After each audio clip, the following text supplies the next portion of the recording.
The house at 112 Ocean Avenue in Amityville, New York, is probably the most famous haunted house in the world, known to countless horror fans as the setting for the Amityville Horror. Of course, there were haunted houses before Amityville, but no one location has had a profound and impact on American pop culture in the last half-century, or so as the infamous Long Island Mansion. So stick with us and watch this video till the end to know all about the real Amityville Horror, its chilling facts about the crime and the haunted house. Let's begin. It's a perfect day for a walk through a haunted house. Dark, wet, and foreboding. A thin mist rises like a mourner's shroud over the gambrel roof, and low-hanging clouds cast a continuous shadow over the gardens. It's been more than 46 years since George and Kathy Lutz fled their house in Amityville, Long Island, fearing it was plagued by demonic spirits. The horrifying story of the couple's demonic possession inspired the 1977 novel, The Amityville Horror, the 1979 film of the same name, and multiple sequels, including a 2005 remake. The public is still fascinated with the Lutz's so-called horror house. The three-story colonial house's original address was 112 Ocean Avenue, but it was altered to 108 to discourage tourists.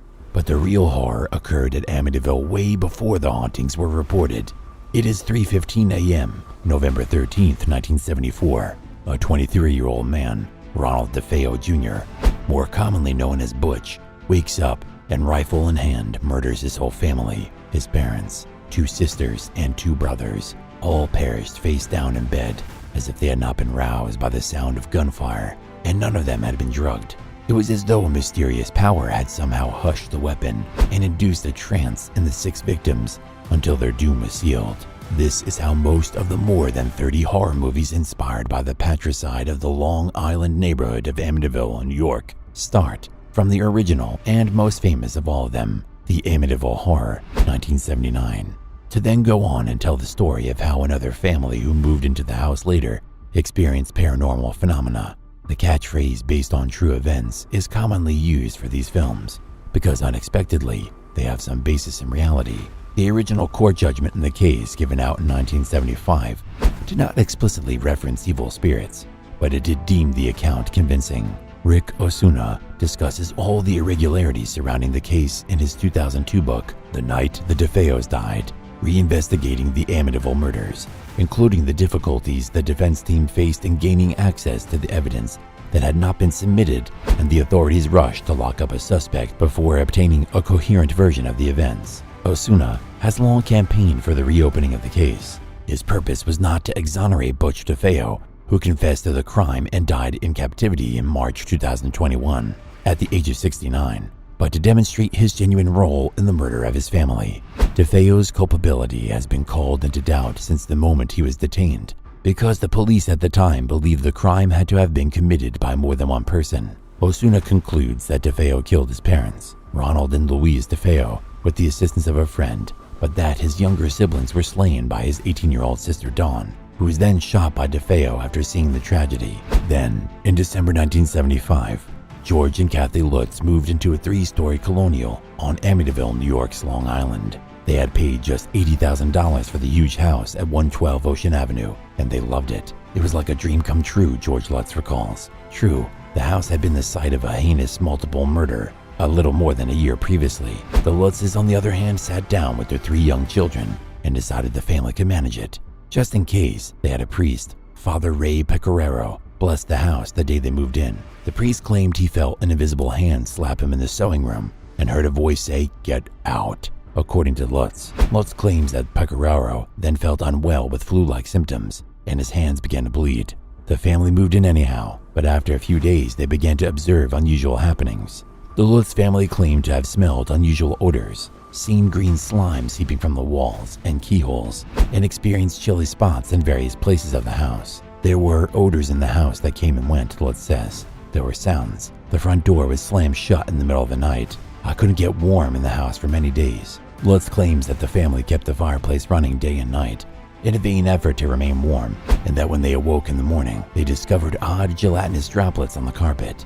He alleges that his wife was physically turned into an old woman with the face, hair, and wrinkles of a 90-year-old at times. Lutz claims he strangely awoke around 3:15 a.m. practically every day, approximately the time that the DeFeo killings were thought to have occurred.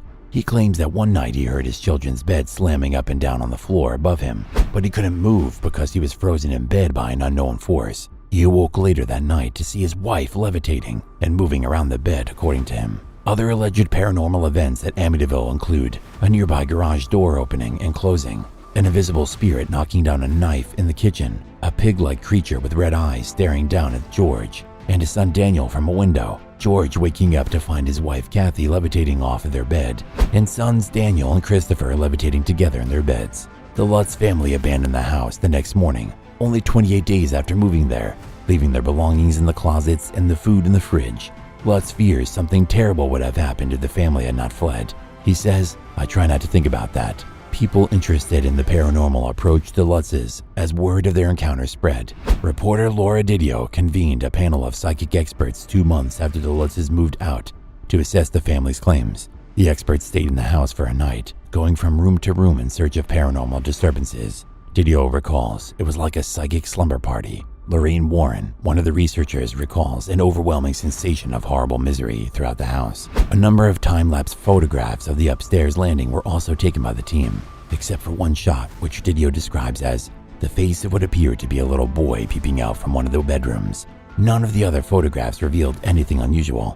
Things returned to normal for the Lutz family after they left the house, and George Lutz began to wonder if it was the house's horrors that had driven DeFeo to kill his family. "We realized that there was something so wrong there that it would be inhuman, it would be improper just to let him rot in jail and to not try to help him get some kind of psychological help," Lutz said. DeFeo had pled not guilty by reason of insanity at his trial, claiming he had heard voices and that something beyond of his control drove him to kill on the night of the killings. That defense was rejected by the jury, and he was sentenced to 6 life terms. William Weber, the Lutz's former lawyer who had a falling out with them over money concerns, came forward in 1979, stating the 3 of them invented the horror story over many bottles of wine.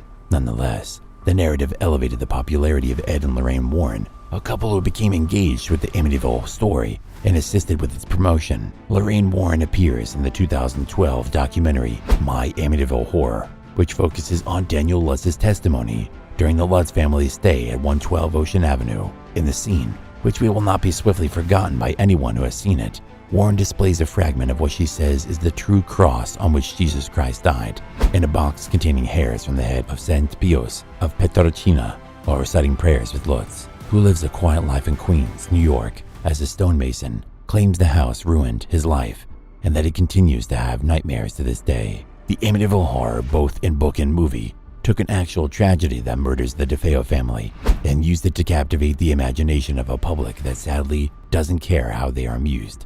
Despite the fact that Butch DeFeo and George Lutz are no longer alive, people curious about the famous case continue to visit 112 Ocean Avenue, much to the frustration of the various families who have lived there since the events of 1974, and claim they've never experienced anything paranormal or demonic. Hope you enjoyed watching this spooky video. Do you believe the Amityville hauntings are real or a hoax perpetrated by the Lutz family? Let us know in the comments down below. Make sure to check out these other videos from us as well. Links to those is given in the description. Please subscribe to our channel for more content like this, and hit the bell icon so you don't miss out on any of our new videos. See you in the next one. Thanks for watching.